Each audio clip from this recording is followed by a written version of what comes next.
It's time to rock those radio waves to some good tunes, but with a brand new episode of Swerve's Bar podcast. In this epic recording, the legendary hosts have a special guest with them as they cover the Shattered Glass comics. Time to turn the dial and jam to the best podcast out there.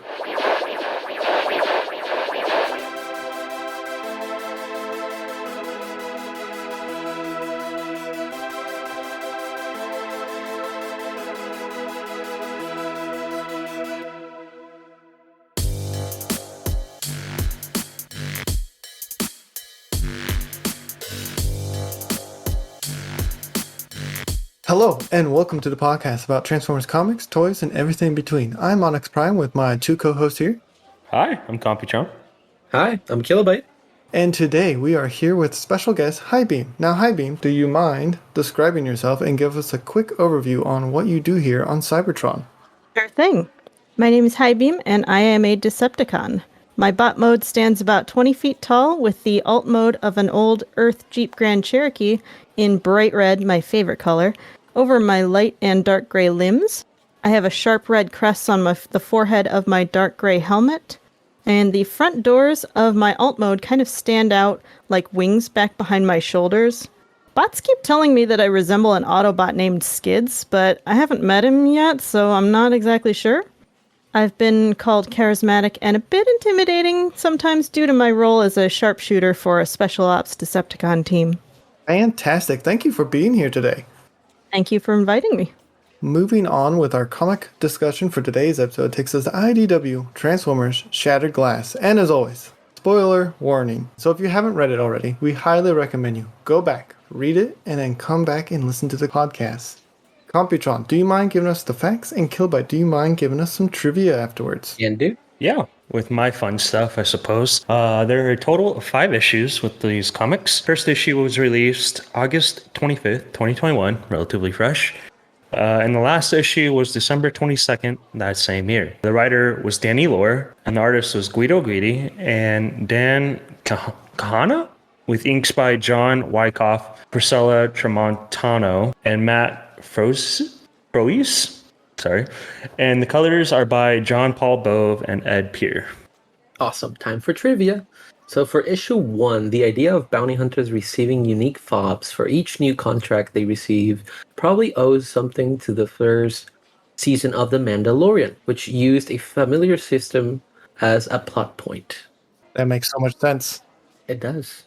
I didn't know these came after, but I thought it was standard because I feel like I've seen it used a lot with bounty hunters, but This is true. Yeah. the original Shattered Glass stories featured a nerdy running gag where basically every minor character sported colors based on characters from the other faction.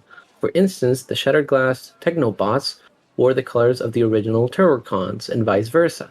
In the reboot, things are a bit more nebulous, although at least one character intentionally uses the livery of another colorist. John Paul Bove has gone on record to say that most of the minor characters in this issue, Chrome Dome, Six Shot, and Hardhead, weren't colored as homages. Okay, cool. Issue 2, Prowl and Chrome Dome are shown to be police officers on the beat with Orion Pax, just as the Shadowplay trilogy depicted them as fellow investigators during the early days of the Decepticon movement. I thought that was pretty cool. Megatron's anti-Impera rallies are specifically a protest in support of Senator Shockwave, who was recently kidnapped and tortured by Orion Pax's secret police in an attempt to take away his compassion. In Shadowplay, Shockwave voluntarily took the fall for Orion Pax and his gang of outlaws after they foiled a plot to implicate the Decepticons in an assassination, and suffered both Impurata and Shadowplay as a result.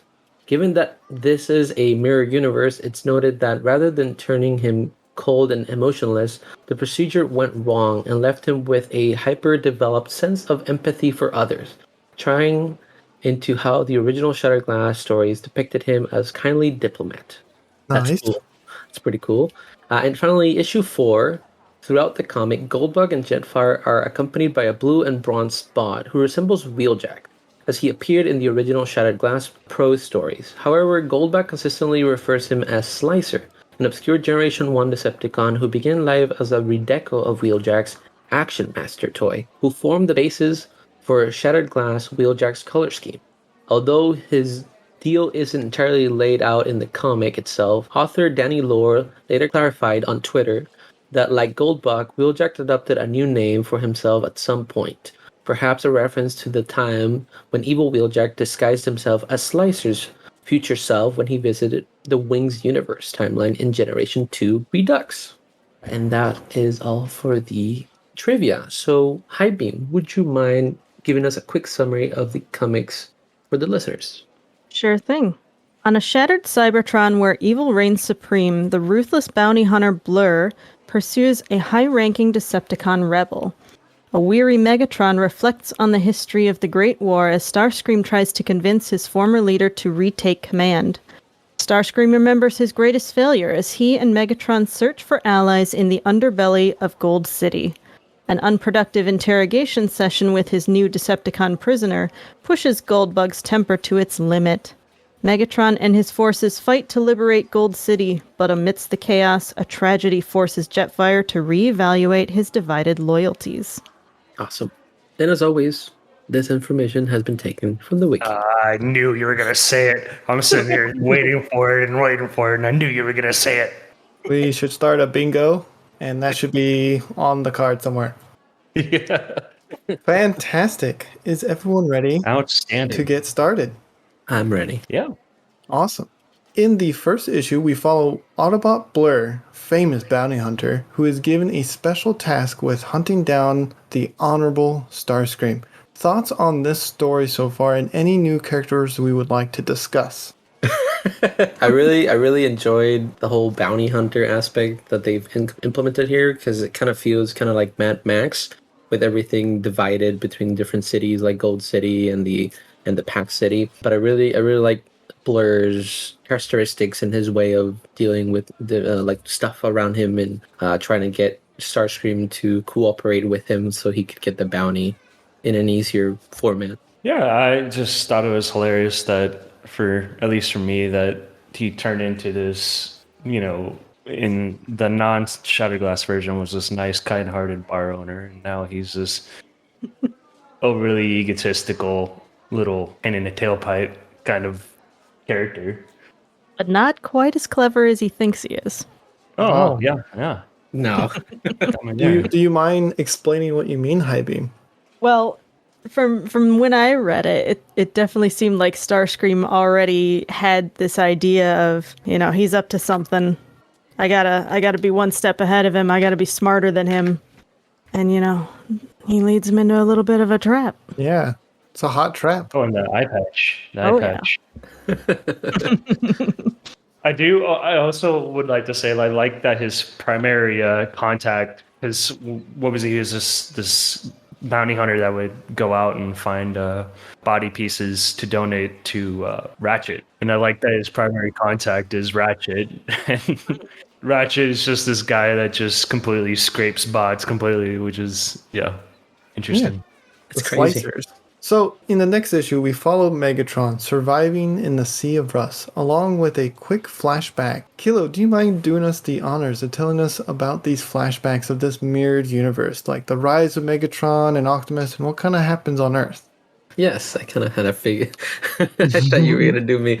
So, Megatron, while in Cybertron, he's fighting kind of the same that he did originally. He's fighting for other bots and for equal treatment, and especially after what happened to Shockwave. And in this case, you can actually kind of like see Optimus and Prowl's behavior be more corrupt than in the past or in the other universe, where it's kind of like a little bit more subtle. So he gets freed by Optimus, and Optimus is like, this is another one you owe me. Like, this is the fourth or third time that he's had to free Megatron. He wants just Megatron to join him, but Megatron's resisting because he doesn't want to be part of the Senate that Optimus is trying to lead and all the chaos he's causing.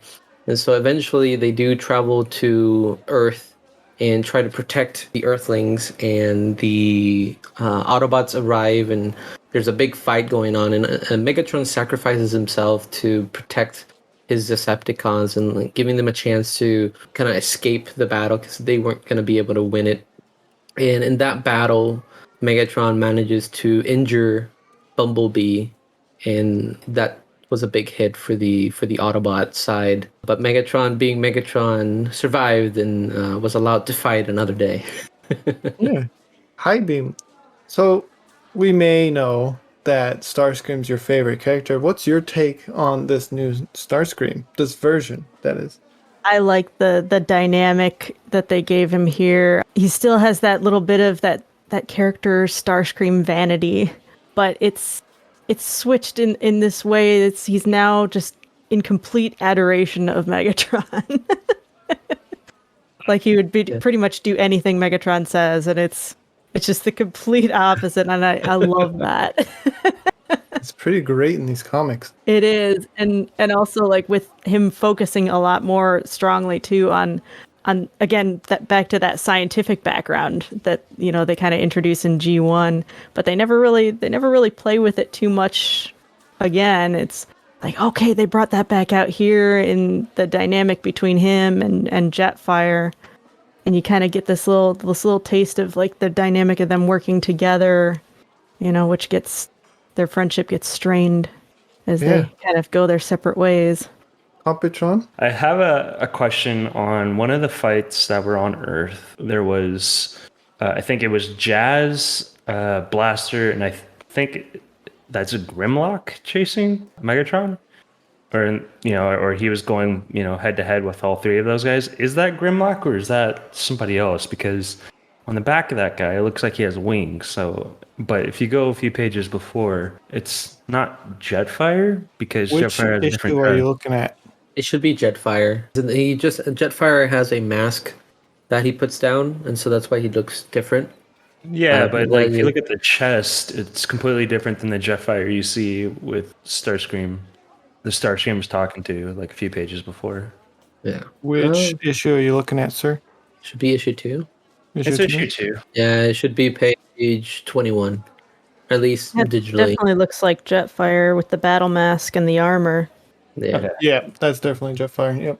Okay, because like I was getting confused like before. I forgot what page that was. Fantastic. What are our thoughts on Starscream's plan using his spark to awaken a Titan? It's interesting for sure because, whoever has the bigger bot will win, but There's always a bigger bot, there's always a bigger bot. But, tying that code to your spark might not be a good idea. A little risk there. Just a bit. I guess it doesn't matter what timeline we're on. Starscream has to have himself a big bot. So, in the next issue, we meet Soundwave, Compitron. Many of us may know that your favorite character is Soundwave. What are your thoughts on this morale officer of the Decepticons? He is so cool, man. He's got like he kind of reminds me of like a old I guess on Earth they had this Vietnam radio kind of morale kind of thing. Like I think the name of the movie was called Good Morning Vietnam. And he just kept giving me vibes like he was just like this hippie-ish kind of bot that was just trying to keep the morale on the Decepticons high.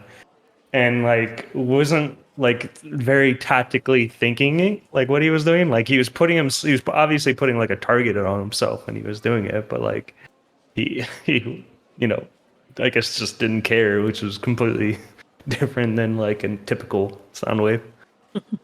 Yeah, I think it's the bandana. It's Yeah, definitely the the bandana.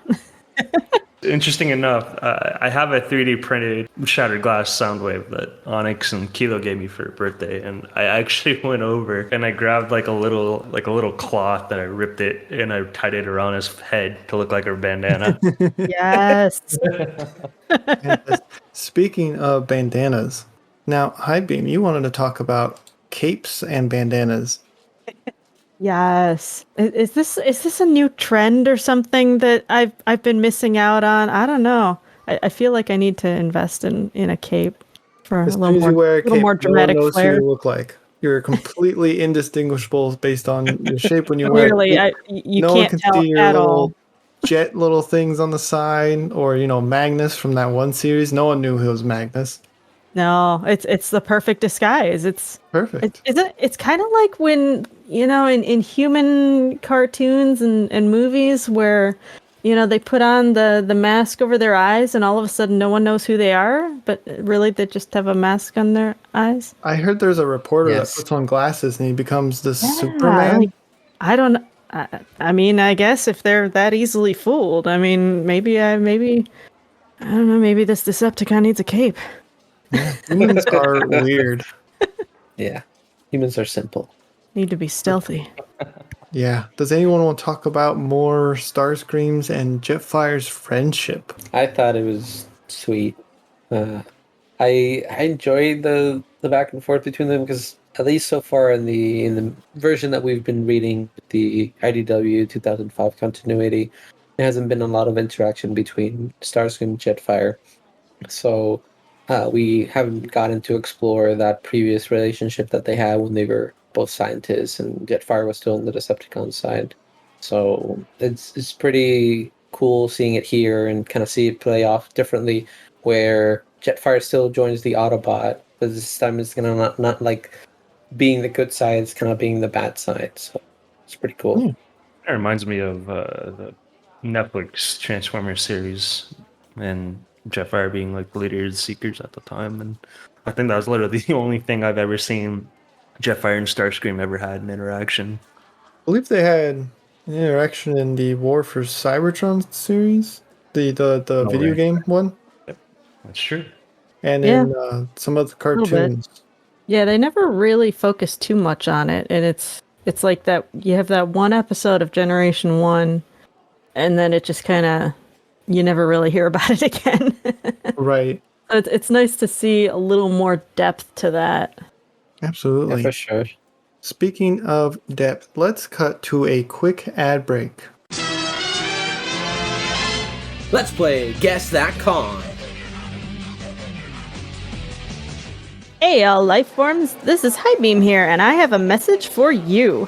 I'm at your local Dino King, and Beryllium Baloney Dinobot Nuggets are back!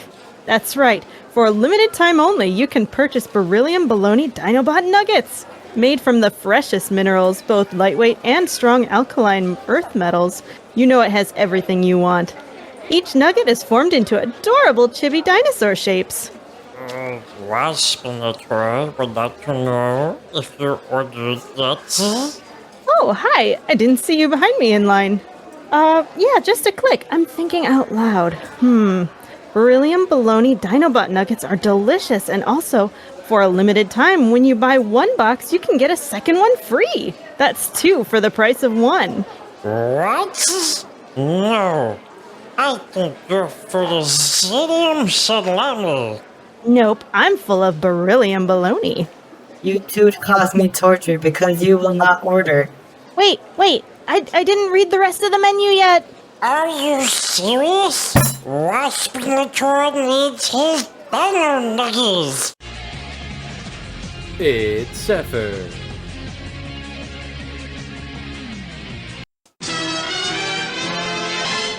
And welcome back. So I want to jump right into this and say I really enjoy the Blaster's attitude and colors of the Shattered Glass version. I think the colors are pretty cool. I do like the little cassettes, especially the lion one looks pretty cool, and the rhino. So I really enjoy them, and I like that he's kind of like has this little crew, and is ready to get the bounty. His little Yeah. goon squad. Yeah. Goon Squad, yeah. Yeah, the colors are really fun for them. Yeah, I love all the alternate colors. Bet that makes it really easy to reuse toys. Weird. For Weird how they circle back on that. It's like this is an ad.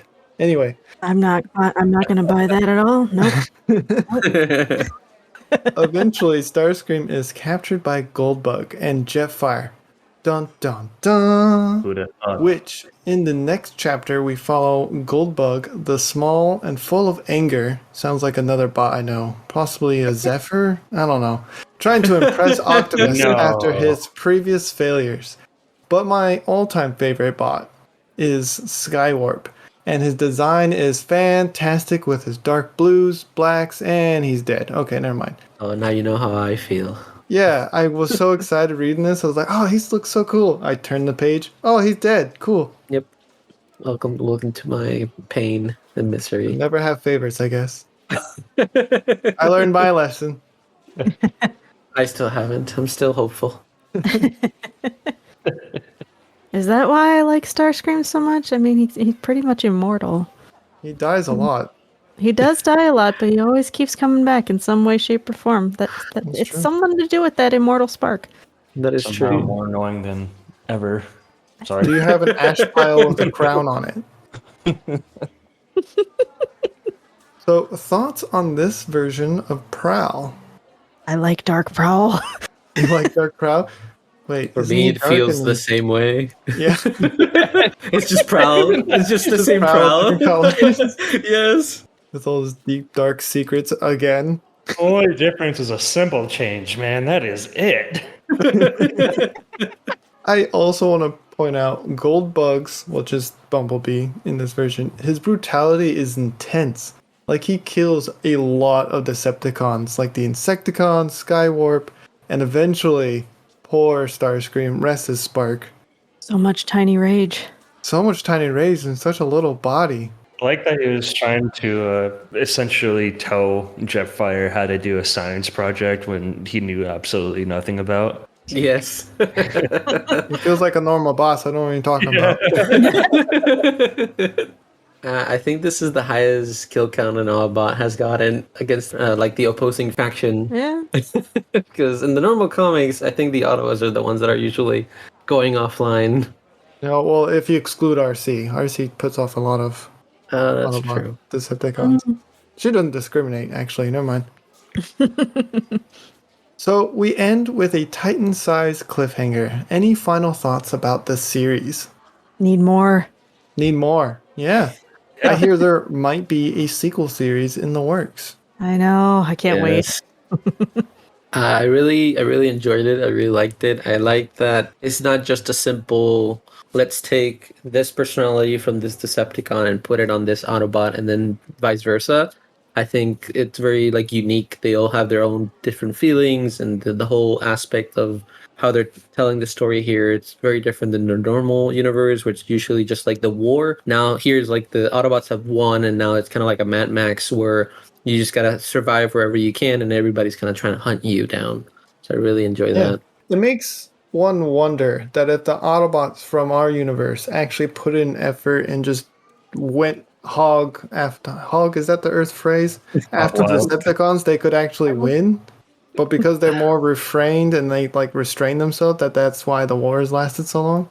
Yeah. I do feel like the whole part where Megatron was sacrificing himself to save the Decepticons, I'm like, okay, that sounds like Optimus. And then he was talking about doing it again. I'm like, okay, you need to clearly take a chill pill because the first time didn't work. Well, you gotta have a space messiah somehow. All right, let's move to Rod Star rating. Highbeam, do you mind doing us the honors and going first?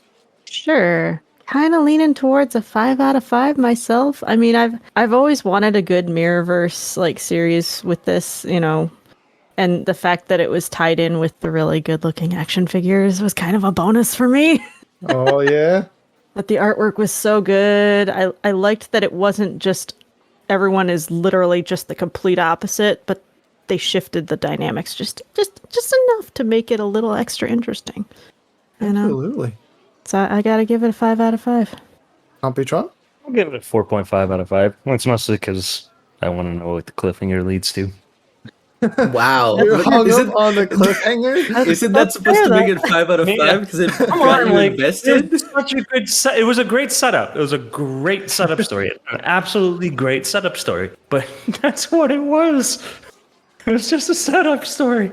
Nothing can satisfy Computron. Kilo, you want to go next? I will give it a 5 out of 5. I really enjoyed it. I had fun. It was very good. And I like it's not just let's swap some personalities around and they just made a whole new story. All right, you guys are gonna get mad at me because I'm also gonna give it a 4.5 for different reasons. Different reasons. Wow. I would have liked more bots in it. There were plenty of bots. What do you I would have mean? liked more bots in it. I would have There's liked to plenty of see bots. more Honestly, I features. forgot to mention. Would have liked to see more of the Autobots. Like, would have liked to see our. Now I'm throwing it. You Blank. just Why am want I to see throwing it blank? Grimlock. You just want I to see do. Grimlock. Yes, That's all. we need to That's see the not. Grimlock. That's what it is. Yeah, that Grimlock would have raised that a whole star ahead. It would have been Wow, 5.5. wow. That's just. I do have something to say. Did any of you guys catch Whirl's cameo? I did. He's on a sign. Yeah. I at first thought that was Shockwave. I'm like, Oh, Whirl. Shockwave is also on a sign. But yeah, World. The yellow Yep. world. fantastic. Highbeam, where can listeners find you? Listeners can find me on Twitch, Twitter, Instagram, and another app called Hover, which relates to that lovely Twitch platform, at Highbeamtf. And don't let that TF fool you. It stands for Transformers. Oh, does it? Okay.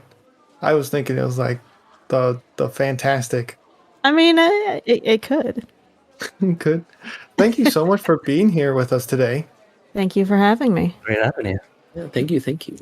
And to you, the listeners, if you've enjoyed this episode, consider sharing it with your friends and subscribing. We hope you are all staying safe out there, and thank you so much for listening. Till all are one. Till all are one. All are one. Till all are one. Hey, all you earthlings, what's shaking? Other than those radio waves, you can follow these great hosts on their social media platforms such as Facebook and Instagram at Swerve's Bar Podcast. You can also find them on Twitter at Swerve's Bar. And if this episode wasn't enough for your audio receptors, try checking out their spin-off D&D series, Transform and Roll Out. The first season, titled Rise of the World Killers, is out now. Let's have a quick listen. Do you want a booster seat? No, but can you can you hand me a seatbelt, please? Isn't that something? You can also check out their YouTube channel that has more bonus content. If you find yourself rock and rolling to these tunes, consider supporting these dudes on Patreon, where you can get even more bonus content such as 3D files and access to their Discord. Links will be provided below. Time to wrap this up because I got more rockin' to do. This is Soundwave signing out.